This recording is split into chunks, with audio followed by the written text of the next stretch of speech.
Non, c'est-à-dire, na voyagé qui, là, il y a un problème à soins. Na kende qui prend à soins. Alors, tant on a zongi pe, na continué qui va soin wa.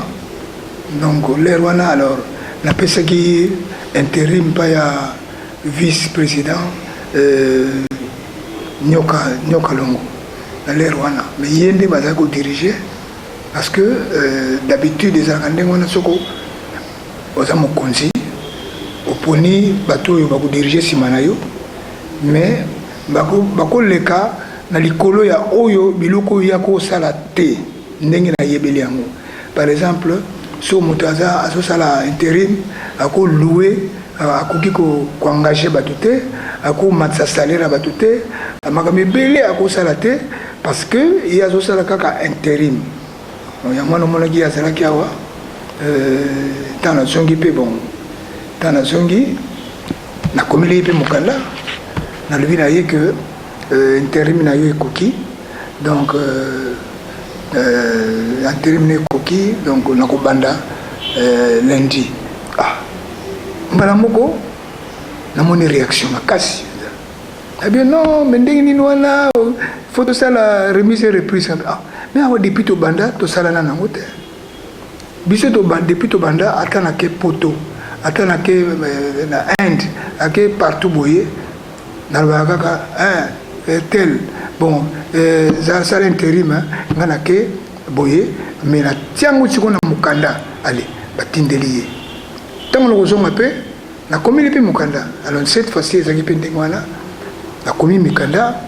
mais na constaté que azaki d'accord na ngote na bi oh mais ngam de na sali mukanda ya intérim hein mais je ne sais pas veut dire oh non ouais ezaki même problème et bien nous donc moi na bima hôpital dimanche et lundi na kobanda comment qui mbulu mais na c'est tout ma beau tigre intérim à la soukari qui beaucoup oui aboui côté d'intérim non aboui côté d'intérim parce que il y a eloko moko ezo kita bientôt eloko moko mais avant que nous président devancer biso non na statut na biso azana droite à Tamokete, sauf ce que peut-être na Koufi ou bien à l'étranger, et date assemblée Salami et commis, bon, voilà ça va. Mais nous allé sur place. Alors, nous avons très très surpris, mais nous avons la présidence. Et pourtant, nous avons la présidence. Nous avons pas un ministre.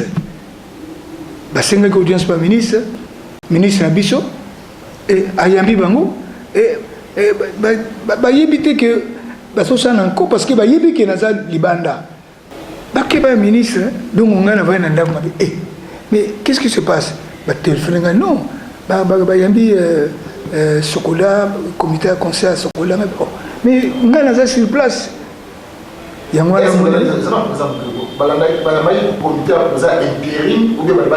comité direction à soldat normal ou bien je laisse avec intérimaire on dit commentaire je laisse là le bac intérimaire au ministre ça va pas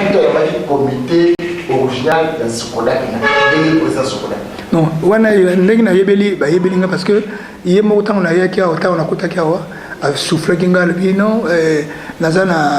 naza intérimaire yemo kwaza reconnaître ngo mais au début n'a pas yake pas ba konzi tout ça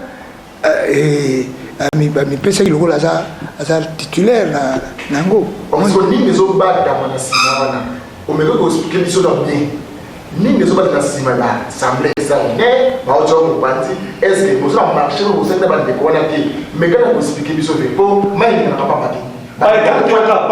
on fa na on peut te ni les autres cadres la meilleure expliquer les choses mais ça veut dire que on peut pas ni ne ko le sokoda parce que bana organise banda sokoda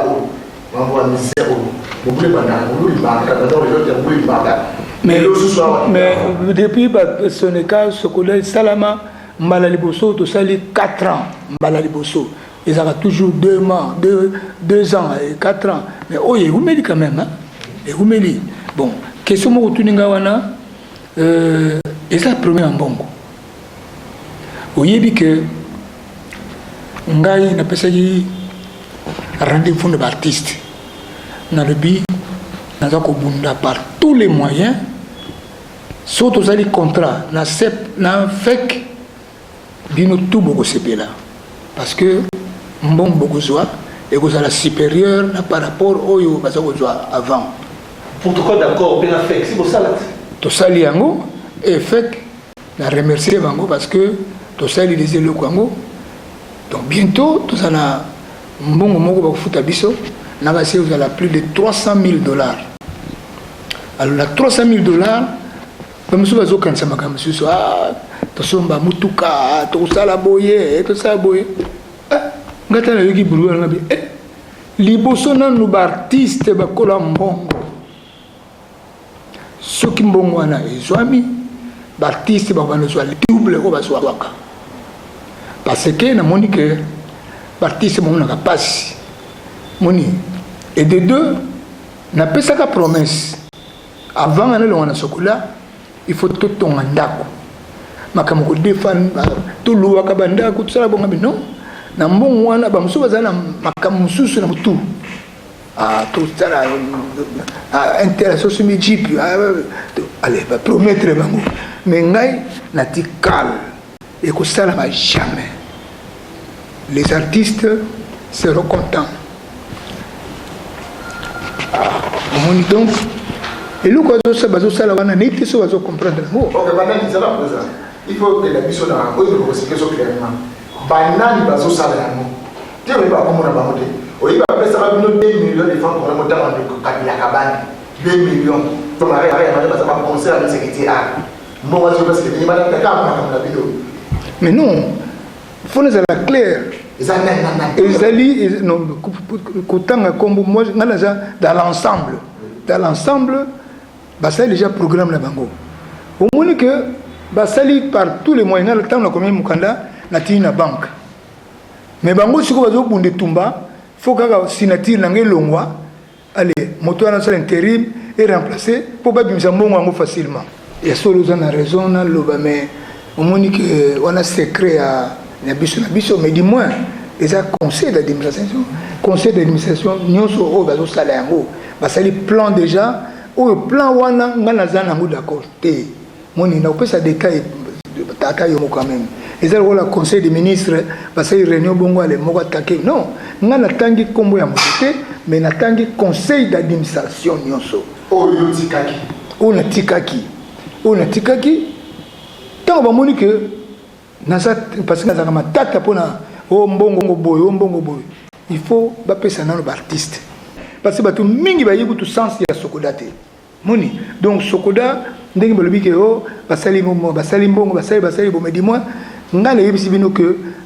eloko wana ekosala ekosakana bien te soki to sali mabe wana to kamata mbongo to somba ba mituka to somba boye parce que oyebi tanga na zalaki na Sonika to sali réunion allez ba pesinga ordre babi botola biloko tout o ezali ya Sonika o bozong sangona ni ngana zaki administrateur délégué nakendeki nzamba libisanga nakeni nanda kwa Vikilo Ngomba nakuti frigo nakuti biloko mais nasaki nabina mwasi na ye sopa biloko pesa frigo parce que eza ya ba artiste beaucoup vérifier yango na django na mususu ezaki Jeskin abombaki Mercedes ou pesa ki biso na limité oh na telemaki pensa na ke na sali enquête to django to zonction na compagnie donc et pas nanga pensa faut ba artiste nano ngai naza sûr que les artistes seront contents. Monta convoqué yango ezali nyoka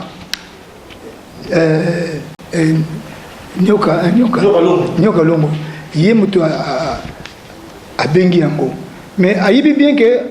azo sala intérim donc na kotala na ba membre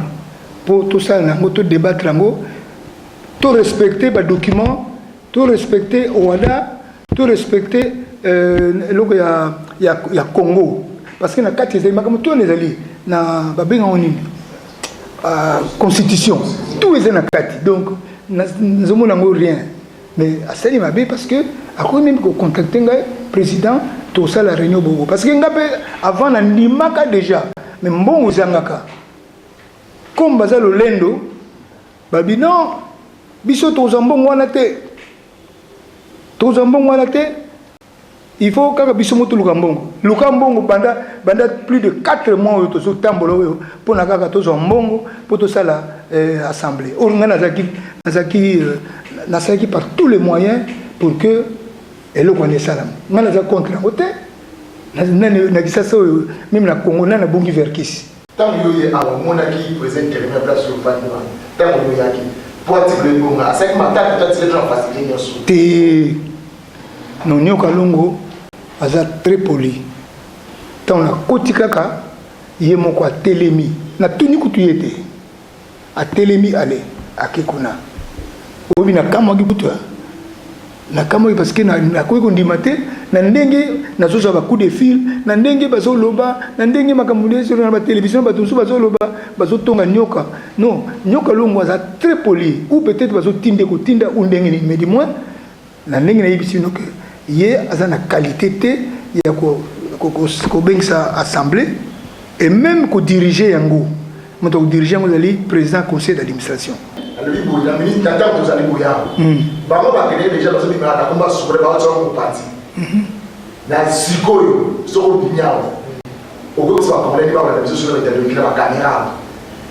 nani akui ko représenter Sokoda na sala bifouane ya Sokoda ko tabola et ngaini Sokoda ko mo ngai parce que tam yo mamba binyao obi plan B to ba la plan A plan B na mo yebiti ro ko nani azita ministre ko tabola ko ya Sokoda comme PC ya Sokoda tabola ko ndina lobaki ezali ngai c'est-à-dire naza président conseil d'administration j'ai été élu par l'assemblée donc erreur wana salaki peut-être que bon likama mbongo yeli comme ça te moni bon soko moto azui déjà signature ya mbongo c'est grave pour le lango et pourtant tout le temps tant tous à la case on a voyagé ça kana bien moni mais du moins ngai nazali président conseil de l'administration tilelo jusqu'à ce que tout ça là encore bientôt 2 ans soko likambo ezali ya mbongo décider il y a pas de problème mais du moins ba ko longola ngai te ba ko sanctionner autrement forme tango bato bazoko na ko percevoir mon azana une forme bleue na numéro na yawa donc soko sali azui mbongo kuna ou azui mikanda kuna tango mo perspective ba ko landa ba ko yeba te oh mais yo mutayaki oui l'accent a pesi numéro mais sikoyo bato wana balingi yango te ke ba numéro ezala bomona ki to lekaki na télévision to lakaki to laksaki ba biloko yango bilambango to somaki bilamba pona bato ke soko nete ba régie des eaux ba onatra tout ça ki ndengo wana mais lelo so moni bango bazola ta côté parce que ba yebi ke bazana bato na bango batindaka soki bazuye bazwa numéro na ye allez ba ko kanga ye nazo senga na artiste nyo surtout basimba Sokoda la difficulté ko sala manga kaka parce que tout ça na mboka wetu de temps en temps ba accident ko koya mais tozo sala par tous les moyens la répéter les choses que avant ngaina longwa il faut ndako ya Sokoda et tongama tout ça la suba locataire té bon mon la ndenge otambola na balabala baptiste nazana ba ebele oyo parce que président nazana hôpital awa moyete faut somba kisi mbongo ezate il faut ba intervenir il faut ça la bo donc la pesi parole ya suka ngwana que il faut Sokoda et tambola et commanda comme munene et je suis sûr et certain ceux qui va conduire ba simbi biso compagnie wana e ko tambola